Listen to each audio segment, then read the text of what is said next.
ইকুইপাথ চায়েন্সৰ এই প্লেটফৰ্মলৈ মই প্ৰাঞ্জল বৰ্মনে আপোনালোক সকলোকে স্বাগতম জনাইছো। আমি পঢ়ি আছিলো ক্লাছ 11 এটা গুৰুত্বপূৰ্ণ chapter cell the unit of life. এই চেপ্টাৰটোৰ পৰাই বহুকেইটা ভাগ আমি বা বহুকেইটা খণ্ড আমি কৰিছো আমাৰ চেনেলত ইতিমধ্যে আমি আপলোড কৰিছো। নিশ্চয় আশা কৰিছো আপোনালোকে চাইছে যে এই চেপ্টাৰটো এটা ক্লাছ 11 যথেষ্ট গুৰুত্বপূৰ্ণ চেপ্টাৰ এই কাৰণে কাৰণ যদি আপুনি বায়'লজিৰ বেছ এটা বনাব লগা হয়, যদি আপুনি বায়'লজি সম্পৰ্কে বুজিবলগীয়া হয়, তেতিয়াহ'লে আপুনি নিশ্চয় এই চেলৰ জ্ঞান আপোনাৰ থাকিব লাগিব। গতিকে এই চেপ্টাৰটো আমি খুব মোটামুটি প্ৰায় ভালকৈ আমি কমপ্লিট কৰিছোৱে অলমোষ্ট। আমি এইখিনি আমি কণ্টেণ্ট পঢ়ি আছিলো যে আমাৰ এইখিনি NCERT কণ্টেণ্ট হয়, আমি এইখিনি বস্তু পঢ়ি আছিলো। ইয়াৰে গোটেইখিনি আমাৰ শেষ হ'ল বা আমি গোটেইখিনি অলমোষ্ট কভাৰ কৰিছো। যিখিনি মানে মেইনলি ইম্পৰ্টেণ্ট টপিক, যিখিনি এক্সামৰ বাবে ইম্পৰ্টেণ্ট, সেইখিনি আমি ইয়াত গোটেইখিনি কভাৰ কৰিছো। এইখিনি আমাৰ NCERT চিলেবাছ হয়। আপোনালোকে যদি NCERT খন লগত আছে চাব পাৰে। What is cell, cell theory, overview of cell, prokaryotic cell আৰু ইউকেৰিঅটিক চেল, অৰ্থাৎ প্ৰকক কেন্দ্ৰ বা সংকক কেন্দ্ৰ কোষ, এই সম্পৰ্কে আমি ভালকৈ বুজিলো।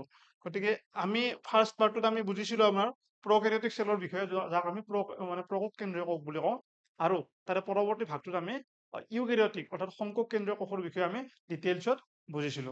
তাৰে ভিতৰত আমি প্ৰত্যেকটো চেল অৰ্গেনেলি ফাৰ্ষ্ট আমি বুজিছিলো কি যে ইউকেৰিঅটিক চেলনো কি হয়, সংকক কেন্দ্ৰীয় কোষনো কাক বোলে, আৰু তাৰ পৰৱৰ্তী ভাগত আমি কি কৰিছিলো, প্ৰত্যেকটো ইয়াৰ যিসমূহ চেল অৰ্গেনেলি আছে তাক আমি কোষ সংখ্যাণু আছে তাক আমি স্পেচিফিকেলি বুজিছিলো।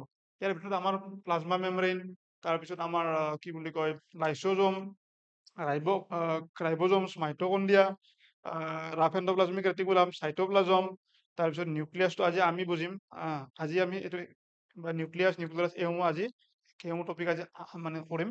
বাকী এইটো হৈছে আমাৰ গতিকে এইটো আমাৰ হৈছে গোটেইখিনি টপিক আমি অলমোষ্ট যিখিনি ইম্পৰ্টেণ্ট টপিক হয় সেইখিনি আমি অলমোষ্ট কভাৰ কৰিছো। তথাপিতো যদি আপোনালোকে এইসমূহ টপিক আকৌ বেছি বহলভাৱে বা বেছি বিস্তৃতভাৱে জানিব বিচাৰে, বেছি সময় লৈ বুজিব বিচাৰে, আৰু নোটছসমূহ বিচাৰে বা এক্সামৰ কাৰণে একেলগে প্ৰিপেয়াৰ কৰিব বিচাৰে আমাৰ লগত, আপোনালোকে আমাৰ পেইড বেচ যিটো আমাৰ পেইড বেচ আছে তাত জইন কৰিব পাৰে। সেই পেইড বেচ বিলাকত আমাৰ বঢ়িয়াকে এইসমূহ বস্তু আকৌ বেছি কিলাবৰেটেড ৱে বা বেছি বহলভাৱে এক্সাম অৰিয়েণ্টেড ৱে বেছি বুজোৱা যাব, যাতে আপোনালোকৰ এক্সামত ভাল মাৰ্ক কেৰি কৰাত সহায় হয়, কনচেপ্ট বিলাক ক্লিয়াৰ হয়, সেইবাবে আমি তাত বুজাম। গতিকে আজি আমি এই ইউকেৰিঅটিক পাৰ্টটোৰ আমাৰ লাষ্ট টপিক আমি আমাৰ যি নিউক্লিয়াছ আছে এই নিউক্লিয়াছ সম্পৰ্কে আমি ইয়াত বুজিবলৈ চেষ্টা কৰো আহক। গতিকে তাৰে আগত মই অকণমান ইউকেৰিঅটিক চেল সম্পৰ্কে আকৌ এবাৰ কৈ দিছো আপোনালোকক যে আমি কি পঢ়ি আছিলো, প্ৰকেৰিঅটছ প্লাছ ইউকেৰিঅটছ। প্ৰকেৰিঅটছ আৰু ইউকেৰিঅটছৰ মেইন ডিফাৰেন্স কি আছিলে, যে প্ৰকেৰিঅটিক কোষত বা প্ৰকক কেন্দ্ৰীয় কোষত আমি এটা প্ৰপাৰ নিউক্লিয়াছ দেখিবলৈ নাপাওঁ, এটা প্ৰমিনেন্ট নিউক্লিয়াছ দেখিবলৈ নাপাওঁ, আৰু সংকক কেন্দ্ৰীয় কোষত আমি কি হয় এটা প্ৰপাৰ নিউক্লিয়াছ বা এটা সুন্দৰ নিউক্লিয়াছ আমি দেখিবলৈ পাওঁ। গতিকে তাৰে আমি আজি এই নিউক্লিয়াছ পাৰ্টটো পঢ়িব গৈ আছো। চাওক, এইটো এটা আপোনাৰ নিউক্লিয়াছ। নিউক্লিয়াছ আমি ইয়াত দুটা নিউক্লিয়াছৰ ডায়েগ্ৰাম দেখাইছো। আপোনালোকে ফাৰ্ষ্ট ডায়েগ্ৰাম দুটা ভালকৈ চাই লওক। এইটো এটা নিউক্লিয়াছৰ ডায়েগ্ৰাম হয়, এইটো এটা নিউক্লিয়াছৰ ডায়েগ্ৰাম হয়। এইটো কি কৰিছে, এই ডায়েগ্ৰামত আমি এটা পাৰ্ট ৰিমুভ কৰি ইয়াক আমি দেখাবলৈ ট্ৰাই কৰিছো, আৰু এই পাৰ্টটো জাষ্ট আপোনাৰ কি হয়, ওপৰৰ পৰা লোৱা এটা ষ্ট্ৰাকচাৰ এটা দিয়া আছে। এই ষ্ট্ৰাকচাৰটো NCERT দিয়া আছে, এইটো মই অকণমান বেলেগৰ পৰা আপোনালোকক কালেক্ট কৰি দিছো। গতিকে এই ষ্ট্ৰাকচাৰটো যদি আমি চাওঁ, ইয়াত আমি কি কি দেখিবলৈ পাইছো, অৰ্থাৎ আমি যদি নিউক্লিয়াছ এটাৰ তাৰ যদি ষ্ট্ৰাকচাৰটো লক্ষ্য কৰো, আমি তাত কি কি দেখা পাইছো আপোনালোকে ফাৰ্ষ্ট লক্ষ্য কৰকচোন। কিন্তু তাৰে আগত আমি এটা কথা জানি লওঁ যে নিউক্লিয়াছ প্ৰথমবাৰৰ বাবে কোনে ডেছক্ৰাইব কৰিছিল বা কোনে এই সম্পৰ্কে আমাক কৈছিল। এই সম্পৰ্কে আমাক কৈছিল এই ৰবাৰ্ট ব্ৰাউন নামৰ যিজন বৈজ্ঞানিক আছে। এই ৰবাৰ্ট ব্ৰাউনে আমাক 1831 চনত প্ৰথমবাৰৰ বাবে নিউক্লিয়াছ সম্পৰ্কে আমাক এটা ধ্যান বা সম্পূৰ্ণ এটা জ্ঞান দিছিল আমাক, যে কেনেকুৱা এটা চেল অৰ্গেনেলি থাকে, এইখিনি কাম কৰে, ইয়াৰ ফাংচন এইখিনি, এই সম্পৰ্কে বা ফাংচন সম্পৰ্কে যথেষ্ট আমাক কোৱা নাছিল, জাষ্ট আমাক কি কৰিছিল, এটা ডেছক্ৰাইব কৰিছিল যে কেনেকুৱা এনেকুৱা ধৰণৰ এটা চেল অৰ্গেনেলি আছে। গতিকে এইটো হৈছে আমাৰ এটা নিউক্লিয়াছ, এটা নিউক্লিয়াছৰ ষ্ট্ৰাকচাৰ। এতিয়া যদি আমি নিউক্লিয়াছৰ ষ্ট্ৰাকচাৰটো এটা তাৰ যিটো গঠন ষ্ট্ৰাকচাৰটো চাবলৈ যাওঁ, তেতিয়া আমি কি কি দেখা পাইছো, যে ইয়াৰ বাহিৰত এখন কি আছে, এই ডায়েগ্ৰামটো চাওক, এটা আপোনাৰ অকণমান 2D, এইটো অকণমান 3D টাইপ ডায়েগ্ৰাম, সেইটো বুজিব বেছি সহজ। চাওক, এখন কি আছে বাহিৰত, যেনেকৈ এখন আপোনাৰ বাহিৰত মেমব্ৰেইন এখন আছে।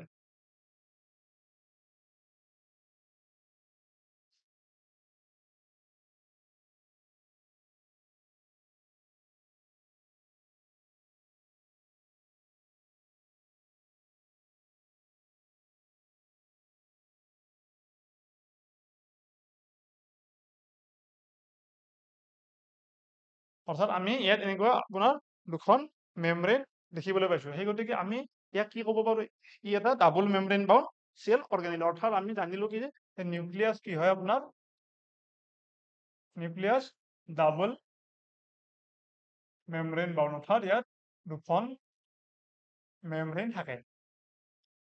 নেক্সট আমি ইয়াত কি দেখিবলৈ পাইছো চাওক, বা ইয়াত এই ডায়াগ্ৰামটো চাব পাৰি, ইয়াত মানে অকমান ভালকে মানে নিউক্লিয়াৰ, ইয়াত নিউক্লিয়াৰ যিটো এনভেলপ বুলি দেখুওৱা আছে, নিউক্লিয়াৰ এনভেলপ, এই নিউক্লিয়াৰ এনভেলপত একচুৱেলি এই যি দুখন মানে মেমব্ৰেন আছে, ইয়াত জাষ্ট অনলি নিউক্লিয়াৰ মেমব্ৰেন বুলি দেখাই দিছে।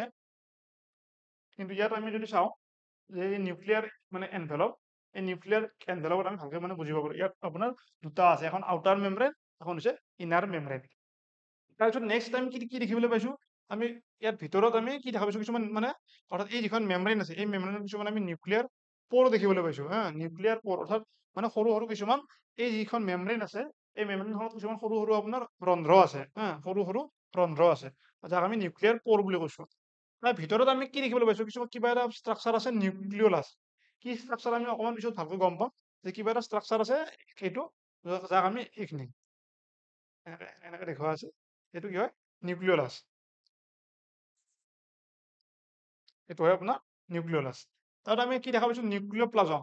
আমি নিউক্লিয়প্লাজম অৰ্থাৎ আমি যদি চাবলৈ যাওঁ, আমি মানে নিউক্লিয়াছৰ ভিতৰত বা আমি ইয়াৰ যিটো ষ্ট্ৰাকচাৰ চাবলৈ যাওঁ, আমি কি কি দেখা পাওঁ চাওঁ, ইয়াত আমাক আমি লিখি দিয়া আছে নিউক্লিয়াৰ এনভেলপ, তাৰপিছত দিয়া আছে কি চাওঁ, নিউক্লিয়প্লাজম, নিউক্লিয়লাছ, ক্ৰমোজমছ। আচ্ছা, ক্ৰমোজমটো বাৰু আমি ইয়াত দেখা নাই, মানে পৰৱৰ্তী সময়ত দেখা পাম, ইয়াত যিহেতু দেখুওৱা হোৱা নাই, সেই চেম বস্তুখিনি ইয়াত দেখুওৱা হৈছে। গতিকে আমাক যদি সোধে যে মানে নিউক্লিয়াছ এটাৰ কি, তাৰ যদি ষ্ট্ৰাকচাৰটো ডেছক্ৰাইব কৰিব দিয়ে, আমি জাষ্ট ডায়েগ্ৰামটো আঁকিম, আঁকি পেলাই এইখিনি মেনশ্যন কৰিম যে ইয়াত কি থাকে, নিউক্লিয়াৰ মেমব্ৰেন থাকে, নিউক্লিয়াৰ মেমব্ৰেনত কি থাকে আপোনাৰ, কিছু সৰু সৰু এনেকে আপোনাৰ কি থাকে, পৰ থাকে, আপোনাৰ এনেকে এনেকে কিছুমান সৰু সৰু পৰ থাকিব, মানে ইমান ডাঙৰ পৰ নাথাকে বাৰু, অকমান সৰু সৰু পৰ থাকে। আচ্ছা, হ'ব বাৰু, জাষ্ট এনেকে দেখাই দিছো যে এইটো কি হয়, এনেকে এনেকে সৰু সৰু কিছুমান পৰ থাকিব আপোনাৰ, কিছুমান সৰু সৰু। হা, গতিকে আমাৰ এইখিনি হৈছে আপোনাৰ এটা নিউক্লিয়াছৰ ষ্ট্ৰাকচাৰ। এতিয়া কথাটো হ'ল কি যে নিউক্লিয়াৰ যিটো আমাৰ ষ্ট্ৰাকচাৰ আছে, এই নিউক্লিয়াৰ ষ্ট্ৰাকচাৰটো আমাৰ কি হয়, যে এই নিউক্লিয়াছটো আমি সকলো চেলতে দেখিবলৈ পাওঁ নেকি? গতিকে পোনপ্ৰথমে এই প্ৰশ্নটোৰ উত্তৰ হ'ব নহয়, আমি দেখিবলৈ নাপাওঁ। কাৰণ এটা প্ৰপাৰ নিউক্লিয়াছ যদি থাকে, তেতিয়াহে আমি কি বুলি ক'ম, তাক আমি কম যে এইটো এটা ইউকেৰিওটিক চেল। য'ত য'ত আমি এই বস্তুখিনি দেখিবলৈ নাপাওঁ, তাক আমি কি বুলি ক'ম, প্ৰকোষ কেন্দ্ৰকক বা প্ৰকেৰিওটিক চেল বুলি আমি ইয়াক আমি কৈ দিম। গতিকে ইয়াত আছে মানে একচুৱেলি এইটো কি হয়, এটা ইউকেৰিওটিক চেল হ'ব। তাৰপিছত আমাক নেক্সট মনত কুৱেশ্যন আহিব পাৰে যে প্ৰত্যেকটো চেলতে নিউক্লিয়াছ থকাটো কম্পালচৰি নেকি, যে প্ৰত্যেকটো কোষতে নিউক্লিয়াছ থাকিবই নেকি? ইয়াত মই চাওক, ইয়াত লিখি দিছো এক্সট্ৰাকে এইটো, যে certain eukaryotic cell such as mature sheep tubes of higher plants, এই পইণ্ট কেইটা আপোনালোকে একদম মানে মুখস্থ ৰাখক বা লিখি ৰাখক, এক্সামৰ বাবে যথেষ্ট ইম্পৰ্টেণ্ট। যদি কোনোবাই নিটৰ কাৰণে প্ৰিপাৰেশ্যন কৰিছে, যথেষ্ট important. And mammalian erythrocytes contain no nucleus, যে কোন কোন কোষত নিউক্লিয়াছ নাথাকে যদি আমাক সোধে, আমি মনত ৰাখিব লাগিব যে মেচিয়ৰ চিপ টিউবছ আৰু কি হয় আপোনাৰ মেমেলিয়ান এৰিথ্ৰচাইটসমূহত কি হয়, আমি নিউক্লিয়াছ দেখিবলৈ নাপাওঁ। এই দুটা ইনফৰমেশ্যন আপোনালোকে মনত ৰাখিব। এতিয়া আমি নেক্সট পেজলৈ যাওঁ আহক। নেক্সট পেজত আমি গোটেইখিনি বস্তু আকৌ মানে ইয়াৰ যি যি দিয়া আছে আমি এইখিনি বুজিব চেষ্টা কৰোঁ আহক। আমাক কি কৈছে যে আমাক এতিয়া আমি গোটেই ষ্ট্ৰাকচাৰটো বুজিলো, যে ষ্ট্ৰাকচাৰটোত মানে কি কি আছে সেইখিনি বস্তু আমি বুজিলো। এতিয়া ভিতৰত কি কি থাকে আমি সেইখিনি বস্তু জানিব লাগিব। ইয়াত আমাৰ ফাৰ্ষ্ট পইণ্টটো সেইটোৱে দিয়া আছে, the contents of the nucleus are DNA genome, RNA synthetic apparatus and a fibrous matrix. অৰ্থাৎ আমাৰ এই যিটো নিউক্লিয়াছ আছে, এই নিউক্লিয়াছটো একচুৱেলি আমাৰ ইয়াৰ এটা নাম আছে, কি বুলি কয়, ইয়াক ব্ৰেইন অফ দ্য চেল বুলি কোৱা হয়। অৰ্থাৎ মানুহ এটাৰ বা এটা জীৱ এটাৰ যিদৰে ব্ৰেইনটো কি হয়, গোটেই মানে কি হয়, এটা মেইন ফাংচনখিনি পাৰফৰ্ম কৰাত কোনে সহায় কৰে আমাক, মানে ব্ৰেইনটোৱে আমাৰ গোটেই চিষ্টেমটো কণ্ট্ৰল কৰি থাকে। ঠিক মানে যিদৰে এটা আমাৰ কম্পিউটাৰত কি হয়, CPU এটাই কি কৰে, গোটেই চিষ্টেমটো কি কৰি থাকে, কণ্ট্ৰল কৰি থাকে। ঠিক সেইদৰে আমাৰ কোষ এটাতো কি হয়, এই নিউক্লিয়াছ এটাই কি কৰে, গোটেই মানে চেলটোক বা গোটেই ইয়াৰ মানে ফাংচনখিনি মেইনটেইন কৰাত সহায় কৰে। সেই গতিকে আমি কি বুলি কওঁ, ইয়াক নিউক্লিয়াছক আমি ব্ৰেইন অফ দ্য চেল বুলিও আমি ক'ব পাৰো। গতিকে এই ব্ৰেইন অফ দ্য চেলটো ভিতৰত কি আছে আমি যদি চাবলৈ গৈছো, আমি কি দেখা পাইছো, ইয়াত আপোনাৰ DNA আছে, RNA সিনথেটিক এপাৰেটাছ, মানে যাৰ সহায়ত কি হ'ব, ইয়াৰ মানে আপোনাৰ ভৱিষ্যত RNA সিনথেচিছ হোৱাৰ সহায় হ'ব, আৰু কিছুমান ফাইব্ৰাছ মেট্ৰিক্স। আমি মানে সৰুৰ পৰা পাই আহিছো যে কি হয়, ডিএনএ হৈছে আমাৰ বংশগতিৰ বাহক। ডিএনএ এটা কি হয় জেনেটিক মেটেৰিয়েল, অৰ্থাৎ আপুনি মই দেখিবলৈ যেনেকুৱা আমাৰ মানে প্ৰত্যেকটো মানুহৰে আমাৰ যিটো মানে আকাৰ আকৃতি বা আমাৰ যিটো গঠন, আমাৰ যিখিনি মানে কেৰেক্টাৰিষ্টিক ফিচাৰ আছে, মানে প্ৰত্যেকজন মানুহৰ কি হয় ইউনিক হয়। আৰু এই ইউনিক হোৱাৰ কাৰণে কোন ৰেচপনচিবল সেয়া হৈছে আপোনাৰ ডিএনএ বা জিন, হয় নে নহয়? আৰু এই ডিএনএ বা জিন ক'ত থাকে আপোনালোকে গম পালে এতিয়া, এই ডিএনএ বা জিন থাকে আমাৰ নিউক্লিয়াছ, হয় নে নহয়? নিউক্লিয়াছৰ ভিতৰত, অৰ্থাৎ এটা চেলৰ ভিতৰত কি থাকে নিউক্লিয়াছ থাকে, আৰু সেই নিউক্লিয়াছৰ ভিতৰত কি থাকিব আমাৰ এই ডিএনএ জিন বা আমাৰ ক্ৰমোজমসমূহ থাকিব। নেক্সট তাতে কি থাকিব আপোনাৰ আৰএনএ, আৰএনএ সিনথেসিস হোৱা যিখিনি মানে আৰএনএও সিনথেসিস হ'ব আমাৰ এই নিউক্লিয়াছৰ ভিতৰতে, আৰু কিছুমান কি থাকিব ফাইব্ৰাছ মেট্ৰিক্স। নেক্সট পইণ্টটো আমাক ইয়াত কৈছে, মই মানে আপোনালোকক অকণমান আগত কৈ দিলো যে কি হয় যে এটা নিউক্লিয়াছ এটা কি হয় আপোনাৰ ডাবল মেমব্ৰেন বাউণ্ড মানে চেল অৰ্গেনেলি হয়। ইয়াক কিয় ডাবল মেমব্ৰেন বাউণ্ড বুলি কৈছে, মই অকণমান আগতে আপোনালোকক এনেকে ডায়েগ্ৰাম দেখাই দিছিলো যে ইয়াত কি হয় দুখন এনেকে মানে মেমব্ৰেন দুখন থাকে, সেই গতিকে ইয়াক কি বুলি কোৱা হয় ডাবল মেমব্ৰেন বাউণ্ড চেল অৰ্গেনেলি বুলি কয়। অৰ্থাৎ ইয়াত আপোনাৰ দুখন মেমব্ৰেন আছে আৰু মাজত অকণমান কি আছে আপোনাৰ খালী স্পেচ আছে, সেই বস্তুখিনি ইয়াত কি কৰা আছে মেনশ্যন কৰা আছে। It is a double membrane bound cell organelle. আৰু ইয়াৰ আপোনাৰ চাইজটো কিমান দিয়া আছে 5 to 10 নেনোমিটাৰ ঠিক, যে ইয়াৰ যিখন আপোনাৰ চেল এনভেলপ হ'ব, এই চেল এনভেলপখন কিমান ঠিক হ'ব আপোনাৰ 5 to 10 নেনোমিটাৰ। সেইটো হৈছে এতিয়া আপোনাৰ থিকনেছ। অৰ্থাৎ এই যিটো চেল এনভেলপ আছে, এই যিটো চেল এনভেলপ আছে, চৰি চেল এনভেলপ নহয়, নিউক্লিয়াৰ যিটো এনভেলপ আছে, এই নিউক্লিয়াৰ এনভেলপটোৰ থিকনেছ কিমান হ'ব 5 to 10 কি হ'ব নেনোমিটাৰ। নেক্সট আমাক কি কৈছে যে ইয়াত মানে এই যিটো মই অকণমান আগতে আপোনালোকক মেনশ্যন কৰিলো যে কি হয় এই যিখন মানে মেমব্ৰেন আছে, অৰ্থাৎ যিখন মানে নিউক্লিয়াৰ এনভেলপ আছে, এই নিউক্লিয়াৰ এনভেলপত কি থাকে কিছুমান নিউক্লিয়াৰ প'ৰ থাকে, সৰু সৰু ৰন্ধ্ৰ থাকে। এই ৰন্ধ্ৰবিলাকত একচুৱেলি কাম কি, এই ৰন্ধ্ৰবিলাকে কি কৰে আপোনাৰ চাব, ইয়াত দিয়া আছে যে numerous pores occur in the envelope allowing the RNA and other chemical to pass but not DNA। যে চাওক এতিয়া নিউক্লিয়াছ এটাৰ ভিতৰত বিভিন্ন ধৰণৰ বস্তু সিনথেসিস হৈ থাকে, বিভিন্ন ধৰণৰ বস্তু কি হয় সিনথেসিস হয়। এই সিনথেসিস হৈ থকা বস্তুখিনি কিছুমান বস্তু বাহিৰত ওলাই আহিব লাগিব বা কিছুমান বস্তু ভিতৰত যাব লাগিব, মানে যাব লাগিব হ'ব পাৰে। আৰু সেই ক্ষেত্ৰত এই যিবিলাক প'ৰ ইয়াত দেখুওৱা হৈছে, এইটো পাৰ্ট এটা, এইটো পাৰ্ট চাওক, এইটো এটা প'ৰ হয়, এই মাজত মানে যিখিনি খালী স্পেচ দেখুওৱা হৈছে এইবিলাক কি হয় কিছুমান প'ৰ হয় নে নহয়? এই প'ৰ বিলাকৰ থ্ৰুদি কি হ'ব মানে ইয়াত কি হ'ব মুভমেণ্ট হ'ব, মানে ভিতৰত যদি কিবা যাব লাগে যাব, বা ভিতৰৰ পৰা যদি বাহিৰত কিবা ওলাই আহিব লাগে ওলাই আহিব। কিন্তু ইয়াত আমাক কি লিখা আছে যে ইয়াত ভিতৰৰ পৰা বাহিৰলৈ কি হ'ব আৰএনএ মানে আৰএনএ যিবিলাক বস্তু আছে আপোনাৰ চাওক, allowing RNA and other chemical to pass but not the DNA. ই কি কৰিব নিজৰ ভিতৰৰ পৰা, অৰ্থাৎ এই যিটো নিউক্লিয়াছ আছে, এই নিউক্লিয়াছে নিজৰ ভিতৰৰ পৰা আৰএনএ বাহিৰত ওলাই আহিবলৈ পাৰ্মিশ্যন দিব হা। আৰএনএ এটা ইয়াত কি হ'ব পাৰে ইয়াৰ পৰা বাহিৰত ওলাই আহিব পাৰিব, কিন্তু কি হ'ব নোৱাৰে ইয়াৰ পৰা ভিতৰৰ পৰা ডিএনএ ওলাই আহিব নোৱাৰে। অৰ্থাৎ এই যিবোৰ নিউক্লিয়াৰ প'ৰ আছে, এই নিউক্লিয়াৰ প'ৰৰ মাজেৰে কি হ'ব নোৱাৰে আপোনাৰ ডিএনএ সমূহ ওলাই আহিব নোৱাৰে। স্বাভাৱিক কথা, যদি ইয়াৰ পৰা গোটেইখিনি ডিএনএ ওলাই বাহিৰত গুচি আহে তেতিয়া কি হ'ব আমাৰ যিটো আমাৰ জেনেটিক মেটেৰিয়েল, যিখিনি আমাৰ বংশগতিৰ বাহক আছিল তাৰ পৰা নোহোৱা হৈ যাব। নোহোৱা হ'লে তাৰ নেক্সট যিটো আমাৰ জেনেৰেশ্যন, তাত আমি এইখিনি মানে এই যিখিনি ইনফৰমেশ্যন আছে এইখিনি ইনফৰমেশ্যন আমি কিদৰে পাম। এতিয়া মেইন কথাটো হ'ল যে যিদৰে আমাৰ এটা চেলৰ ভিতৰত কি আছিল চাইটোপ্লাজম আছিল, অৰ্থাৎ কিছুমান মানে লিকুইড ছাবষ্টেন্স আছিল। অৰ্থাৎ আমি যেতিয়া এটা চেল মানে বা আমি যদি আগৰ ষ্ট্ৰাকচাৰটো চাওঁ, ইয়াত যদি আমি চাওঁ, ইয়াত আমি কি দেখাবলৈ পাইছো, ইয়াত দেখা পাইছো যে চাইটোপ্লাজম আছে, বা এই ডায়েগ্ৰামটো যদি আপোনালোকে চাই চাইটোপ্লাজম দেখিবলৈ পাব। চাইটোপ্লাজম ইয়াত চাওক, এয়া চাইটোপ্লাজম। গতিকে চেলৰ অৰ্থাৎ কোষৰ ভিতৰত কি থাকে চাইটোপ্লাজম থাকে, আৰু এই চাইটোপ্লাজমত কি হয় আমাৰ বাকী যিসমূহ চেল অৰ্গেনেলি বা আমাৰ কোষ অংগাণু আছে, এই কোষ অংগাণুসমূহ কি হৈ থাকে উপঙি থাকে বা তাত মানে ফ্ল'ট কৰি থাকে বা থাকে আপোনাৰ। ঠিক সেইদৰে কোষত বা এই চেলৰ ভিতৰত যিদৰে আপোনাৰ কি আছে আপোনাৰ এই চাইটোপ্লাজম আছে, ঠিক সেইদৰে আমি নিউক্লিয়াছৰ ভিতৰত এটা বস্তু দেখিবলৈ পাওঁ যাক আমি কি বুলি কওঁ আপোনাৰ নিউক্লিয়'প্লাজম বুলি কওঁ। ইয়াত দেখুওৱা আছে চাওক, ইয়াতো দেখুওৱা আছে। অৰ্থাৎ ইয়াৰ ভিতৰত কি থাকিব কিছুমান আপোনাৰ চেমি লিকুইড, অকমান মানে ফুলি লিকুইড নহয় বা একদম মানে চলিত নহয়, কেনেকুৱা কিছুমান আপোনাৰ চেমি চলিড বা আমাৰ মানে ট্ৰেন্সপাৰেণ্ট বস্তু থাকিব, আমাৰ লিকুইড থাকিব, যাক আমি কি বুলি ক'ম নিউক্লিয়'প্লাজম বুলি ক'ম। সেই বস্তুটো ইয়াত মানে মেনশ্যন কৰা হৈছে যে দ্য স্পেচ বিটুইন, নহয় এইটো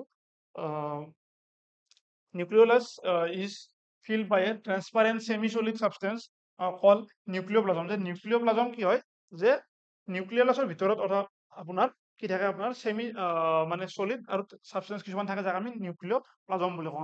আমি এই ডায়েগ্ৰাম, এই দুটা ডায়েগ্ৰামত আমি কি ইয়াক চালে আমি লক্ষ্য কৰিব পাৰো যে কি আছে ভিতৰত আপোনাৰ হা নিউক্লিয়'প্লাজম আছে। এই নিউক্লিয়'প্লাজমতে কি হৈছে গোটেইখিনি ঘটনা সংঘটিত হৈ আছে আপোনাৰ এই গোটেইখিনি যিখিনি বস্তু মানে সংঘটিত হৈ আছে এই মানে ইয়াৰ ভিতৰত যি আছে বা সেই গোটেইখিনি বস্তু ক'ত আছে আপোনাৰ এই নিউক্লিয়'প্লাজমতে আছে। এতিয়া নেক্সট এটা ইম্পৰ্টেণ্ট বস্তু আমি কি দেখিবলৈ পাইছো ইয়াত চাওক এই ডায়েগ্ৰামটোত চাওক মই তাত মানে দেখাই দিয়াৰ আগতে চাওক এটা কি আছে নিউক্লিয়'লাছ যে বা ইয়াতো আমি যদি চাওঁ আপোনাৰ ইয়াত দেখুওৱা নাই বাৰু এই ডায়েগ্ৰামটোত যে আমি নিউক্লিয়াছৰ ভিতৰত আমি এটা অকমান ডাঠ ষ্ট্ৰাকচাৰ আমি যদি মানে মাইক্ৰস্কোপত চাওঁ অকমান ডাঠ এটা ষ্ট্ৰাকচাৰ দেখিবলৈ পাওঁ মানে বাকীখিনিৰ তুলনাত মানে বাকীখিনি যদি চাওঁ আমি বাকীখিনি চাইড চাওঁ তাৰ তুলনাত চাওক এই পাৰ্টটো অকমান কি হৈছে আমি অকমান ডাঠ টাইপ দেখিবলৈ পাইছো না নহয় এনেকুৱা আছে ন এই ডাঠ অংশখিনি কথাত আমি যিখিনি আমি ষ্টেইন কৰাৰ পিছত আমি অকমান ডাঠ যেন মানে অংশ দেখিবলৈ পাইছো সেইখিনিক আমি কি নাম দিছো আমি নিউক্লিয়'লাছ বুলি কৈছো এই নিউক্লিয়'লাছ একচুৱেলি যদিও ইয়াত মই এনেকুৱা মেমব্ৰেইনৰ দৰে ড্ৰ কৰি দিছো তে নিউক্লিয়'লাছৰ কিন্তু কোনো ধৰণৰ মেমব্ৰেইন এনেকুৱা নাথাকে ই আপোনাৰ মানে এনেকুৱা মেমব্ৰেইনলেছ হয় সেই বস্তুটো ইয়াত আপোনাৰ মানে মেনশ্যন কৰা হৈছে আপোনালোকে এনচিআৰটিটো দিয়া আছে আপোনালোকে চাব পাৰে যে the nuclear component such as নহয় এইটো পইণ্ট হ'ব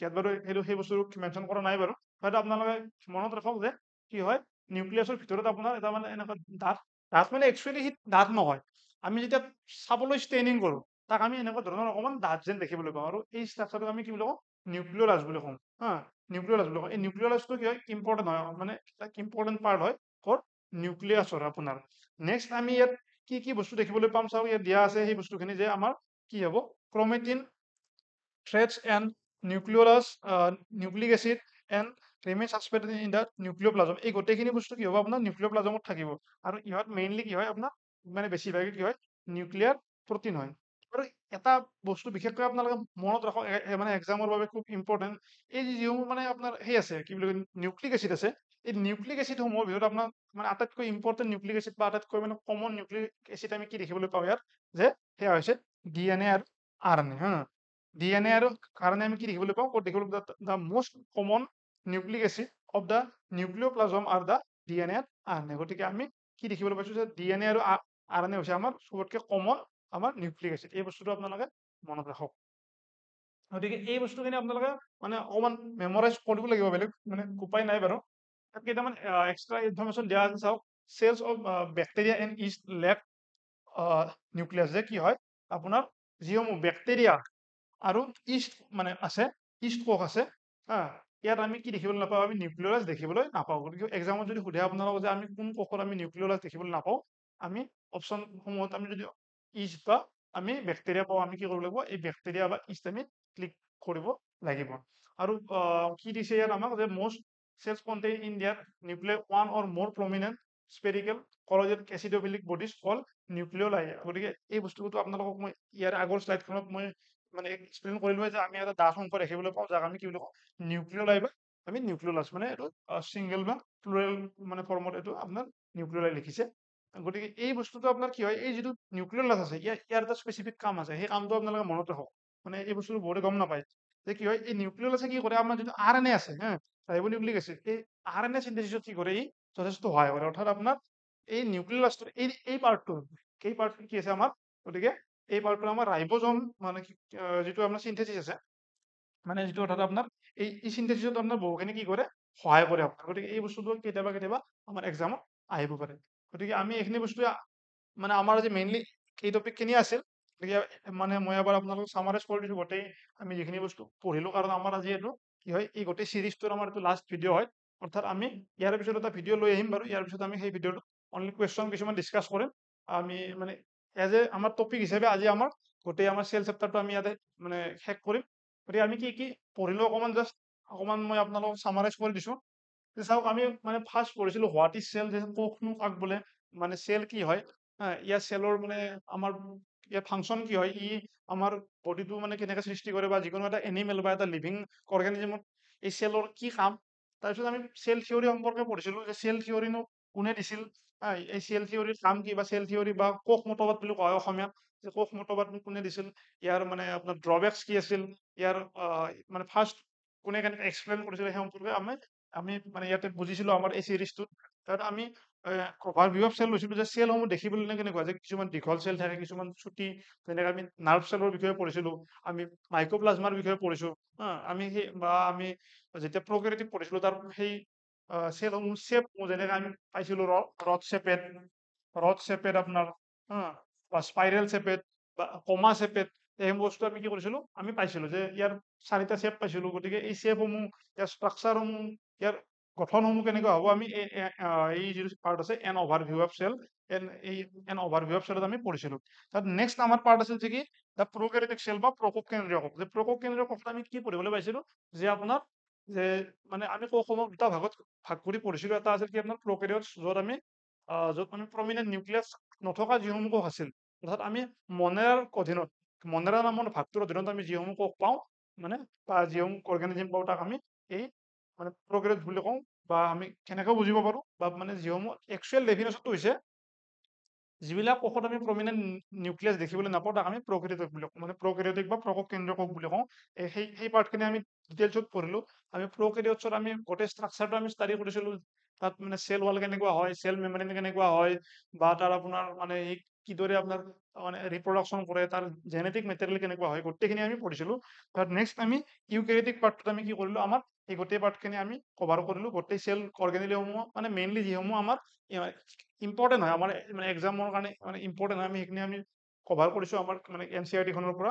আৰু যদি এইখিনি বস্তু মই আপোনালোকক ষ্টাৰ্টিঙতে মেনশ্যন কৰিলো যে যদি আপোনালোকে এইসমূহ বস্তু আকৌ ভালকৈ বেছি ডিটেইলছত, বেছি সময় লৈ বুজিব খোজে, কাৰণ আমাৰ ইয়াত মানে কি হয়, ইউটিউবত অকণমান সময়ৰ সীমাবদ্ধতা থাকে, গোটেইখিনি বস্তু ইমান কম সময়ত শেষ কৰাটো সম্ভৱ নহয়।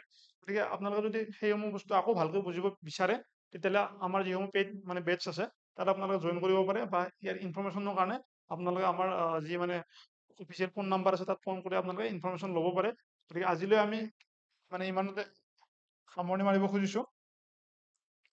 গতিকে যদি আপোনালোকৰ কিবা কুৱেৰি আছে বা কিবা আপোনালোকৰ ফিডবেক আছে, আপোনালোকে আমাক কমেণ্ট ছেকশ্যনত জনাব পাৰে, জানিব বিচাৰে, বা এই চেপ্টাৰটোৰ সম্পৰ্কে কিবা যদি ডাউট আছে, আপোনালোকে আমাক এই বস্তুখিনি জনাব পাৰে। আমি নিশ্চয় সেইখিনি লৈ মানে আপোনালোকক ফিডবেক দিব ট্ৰাই কৰিম, বা আমি মানে যাতে তাক ইম্প্ৰুভ কৰিব পাৰো তাৰ কাৰণে ট্ৰাই কৰিম। আজিলৈ ইয়াতে সামৰণি মাৰিছো। ধন্যবাদ। Thank U.